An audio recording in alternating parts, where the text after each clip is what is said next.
Hello everyone, and welcome again to another game review done by yours truly, Warden of the Sands. Yes, it has been a minute since I did a review, but whenever I do one, I hope it makes you feel like you just ate your favorite meal. That being said, let's get into it. I want to keep it quick, so we'll talk about visuals, music, and gameplay. Emphasis on the gameplay for those that don't know, because I'm a sucker for a good battle system, when it's done right, of course. Anyway, Valkyrie profile, Elysium. Man, it's been a while since we had a new one, and with this fifth installment in the RPG franchise, I must say I'm quite excited to sink my teeth into another game. I actually don't have a lot of complaints. From a visual standpoint, it looks great at first glance. However, if you dive a little deeper, you'll notice this game doesn't do anything groundbreaking as far as looks. It's as if each character is made in a cel-shaded environment and then applied to the landscape. The background's very basic, and I might argue that it's to keep the strain on the system to a minimum, but that only applies to PS4, which I play on. Yes, I'm still playing on my game on PS4.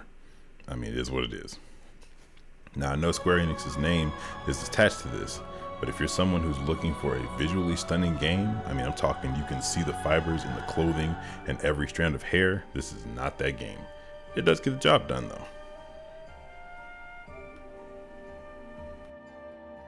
Now, when it comes to music, I know there might still be a few out there, but you show me some current day games with bad music. I said it before and I will say it again. It's like composers and music teams everywhere just decided one day, look, we don't get enough recognition and respect. That's fine. You might not recognize us, but everyone will remember us. Now, I might be a bit biased because I love music that moves the soul, but this game did not disappoint, just like in its previous years.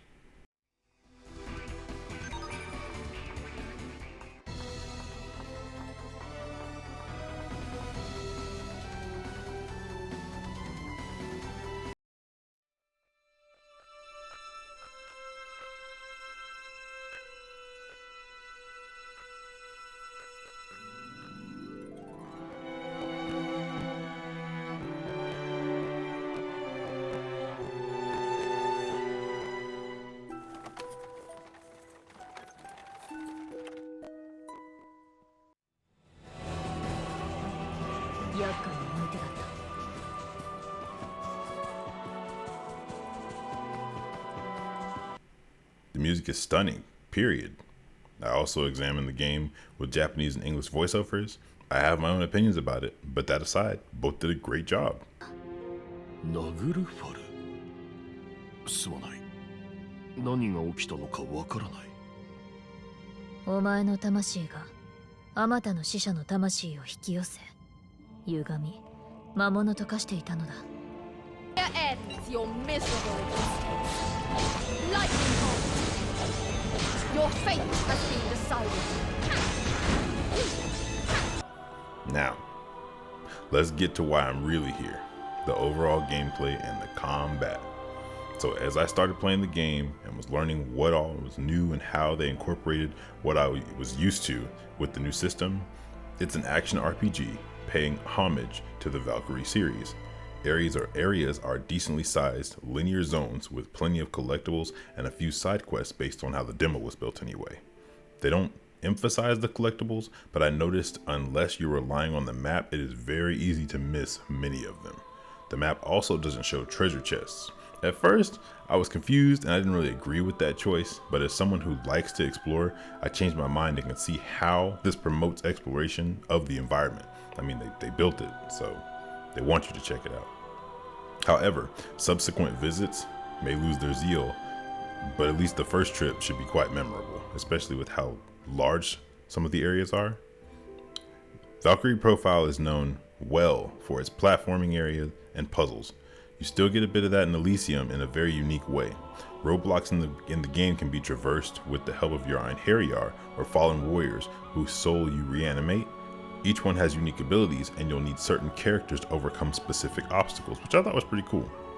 With developers like Square Enix, Tri-Ace, Tri-Crescendo, and Toes in charge of the game, I haven't been disappointed with the direction the series has gone in general. I haven't played the 3DS game, so I cannot speak on Covenant of the Plume, Soleil is in charge of developing this game after the competitive online multiplayer game they made called Ninjala. which I also have not had the pleasure of playing, so this will be my first impression of this company's capabilities. But anyway, let's get on with the combat.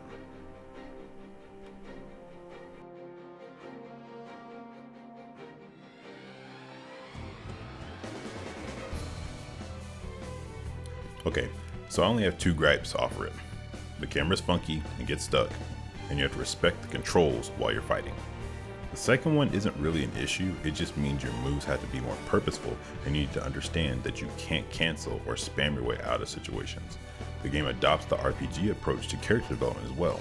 You collect materials from around the world and based on your performance in combat to increase your abilities and weapons. There is a weapon proficiency system, and I like that because I don't have to really waste my resources on upgrading my weapon if I don't want to, and I can focus on my abilities and skills while I'm increasing my level fighting with my weapon regularly.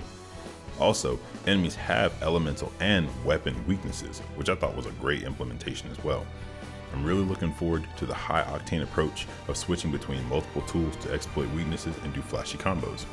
I haven't spoken much on the Einherjar because they are not implemented the same way as in previous games. You used to be able to control a character in relation to a particular button and their combo would play out automatically. In this game, they are still registered to a specific button, but now they fight alongside you through AI controls. You can do things like power up the Valkyrie's own magic and influence combos in different ways. I cannot wait to experiment with all the different Einherjar and the combo system.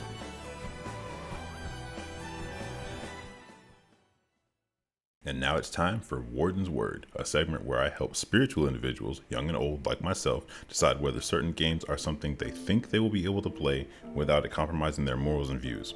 I scale the games from 1 to 5, where 1 is a game that anyone, anywhere can play, completely family friendly, and 5, which may be or may have strong viewpoints, themes, or ideas that may influence a consumer in ways they may or may not be aware of, with potential influence to their daily lives in a way that may be contradictive to their spiritual morals. The game has an ESRB rating of T for teen. With a background in Norse mythology, strong polytheistic themes, animated violence, and fantasy gameplay, I'm going to grant this game a 3. There are some ideas in the game that can be taken out of context or embellished a little too much. Fantasy is an easy thing to get lost in, but don't forget that it is just that. The idea of the game is that it's the end of days, and specially designated entities known as Valkyries are coming from above or Asgard to collect souls from Earth, Midgard, to fight for the gods and prevent the event known as Ragnarok, which is described as the war to bring the world to an end. For my younger audience, I always say consult your parents before purchasing, and to my older audience, make sure to keep things in perspective.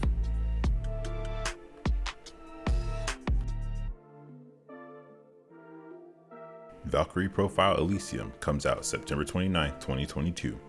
I already pre-ordered my copy and I'm ready to go. Well, that's about it. That's going to do it for me, ladies and gentlemen. As always, I hope everyone everywhere is having a blessed morning, noon, or night, wherever you are. And this is the Warden, signing off.